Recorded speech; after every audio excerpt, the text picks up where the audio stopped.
Class 12th के current electricity का topic है फ्यूज़ वायर, उसके बारे में पढ़ेंगे। फ्यूज़ वायर, फ्यूज़ वायर, देखिए फ्यूज़ वायर क्या होता है।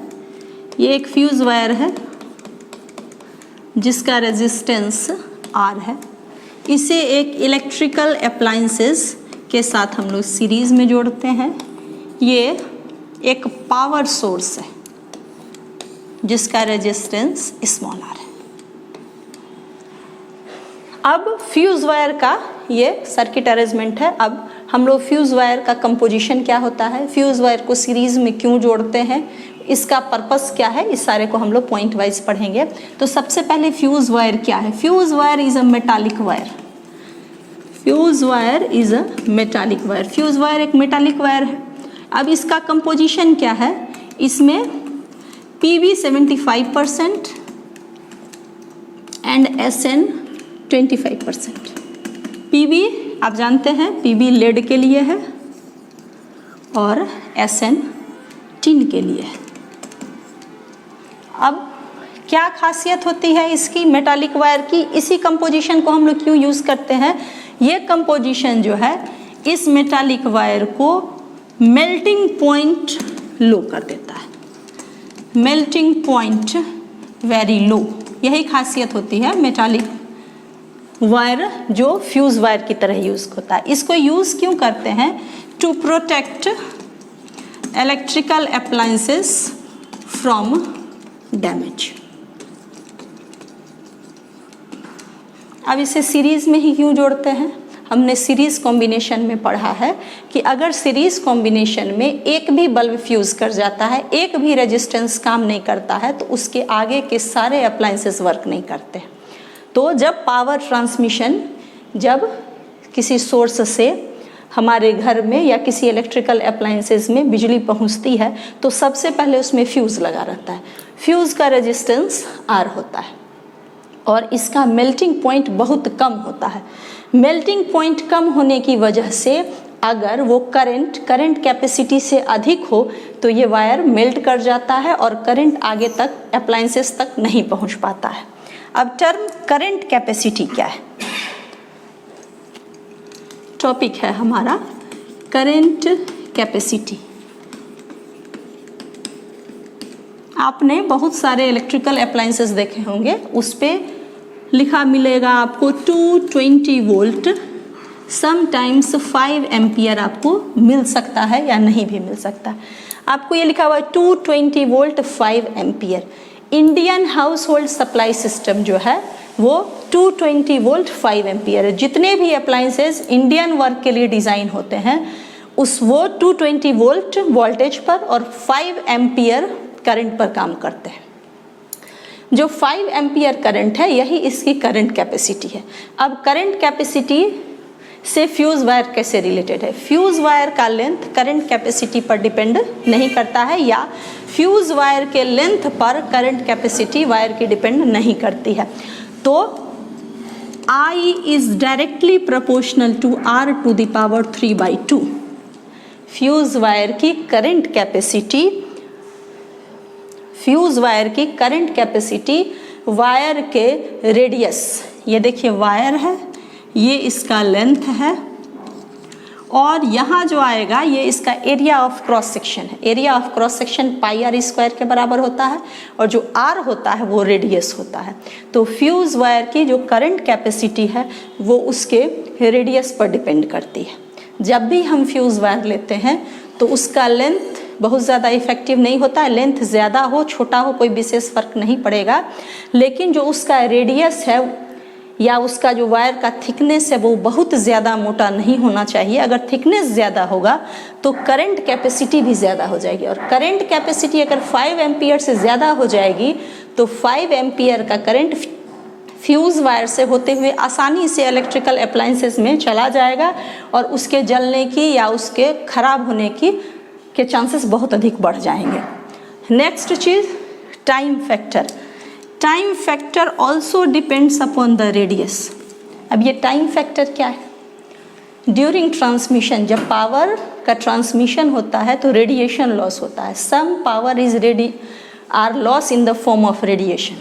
अगर उस रेडिएशन लॉस को हम कंसीडर नहीं करते हैं तो जो टाइम यानी कितने समय में करंट फ्यूज़ वायर में आने के बाद मेल्ट कर जाएगा, वो टाइम भी फ्यूज़ वायर के लेंथ पे डिपेंड नहीं करता है, वो भी इसके रेडियस या थिकनेस पे डिपेंड करता है। अगर फ्यूज़ वायर का थिकनेस ज़्यादा हो जाएगा तो टाइम भी ज़्यादा होगा, डैमेज का चांस ज़्यादा बढ़ जाता है। इसीलिए ये दोनों फैक्टर ये बताते हैं, करंट कैपेसिटी और टाइम फैक्टर दोनों ये कहते हैं दे doesn't depends upon the length, दोनों लेंथ पर डिपेंड नहीं करते हैं, दोनों सिर्फ रेडियस पर डिपेंड करते हैं।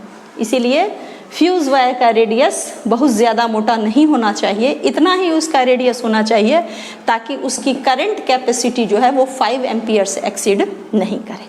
हमारा नेक्स्ट टॉपिक है according to the NCERT power transmission and power loss during transmission. Main हमारा टॉपिक है पावर लॉस ड्यूरिंग ट्रांसमिशन।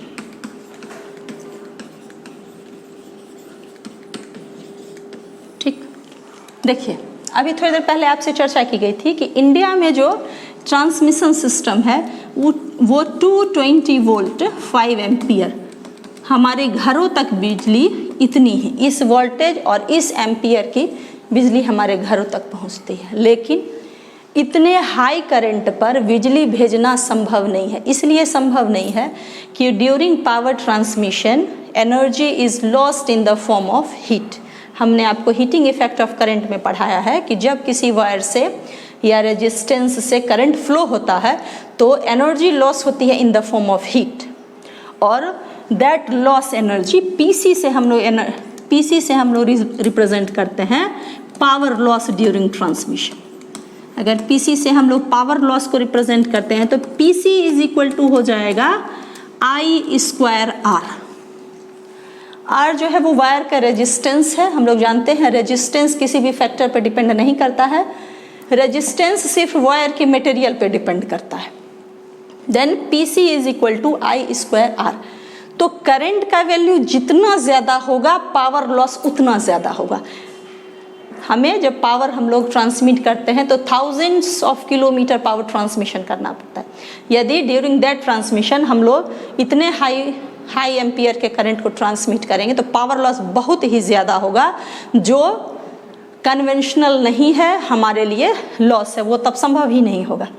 तो PC is equal to I square R. अब देखिए एक टर्म हम लोग P और यूज़ करेंगे, P is used for transmitted power. जो पावर जो है वो पावर स्टेशन जिससे जो ट्रांसमिट हो रहा है उसको हम लोग P से रिप्रेजेंट करते हैं, that is P is equal to VI। अब अगर यहाँ से हम लोग करंट का वैल्यू लेंगे तो हमको करंट का वैल्यू मिल जाएगा I is equal to P by V। इसको हम लोग यहाँ पुट कर सकते हैं। Then PC is equal to I की जगह हम लोग लिख देंगे P by V square then R। तो PC is equal to P square V square by into R।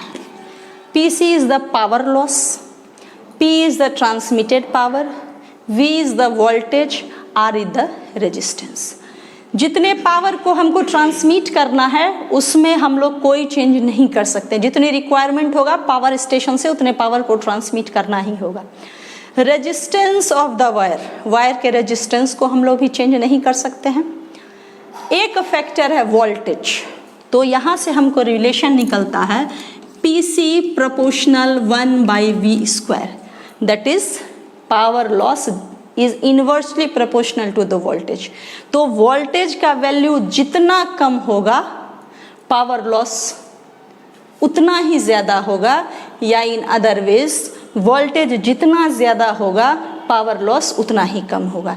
आप जब जाइएगा शहर से बाहर या पावर ट्रांसमिशन के तरफ तो आप देखिएगा डेंजर का साइन बना हुआ रहता है और उस पर आपको कुछ टर्म मिलेगा, 11 kilo volt, 22 kilo volt, 33 kilo volt, 132 kilo volt. देखिए ये वोल्टेज सप्लाई है, वोल्टेज सप्लाई है कि 11 किलो वोल्ट पे, 22 किलो वोल्ट पे, 33 किलो वोल्ट पे, 132 किलो वोल्ट पर हम लोग पावर को ट्रांसमिशन करते हैं इन थ्रू ट्रांसफार्मर या step up transformer, step down transformer में हम लोग इस वोल्टेज पर पावर को ट्रांसमिट करते हैं। तो जैसे ही वोल्टेज का वैल्यू बढ़ता है वैसे ही पावर लॉस कम हो जाता है, इसीलिए हम लोग during power transmission high voltage के करंट को एक जगह से दूसरे जगह सप्लाई करते हैं।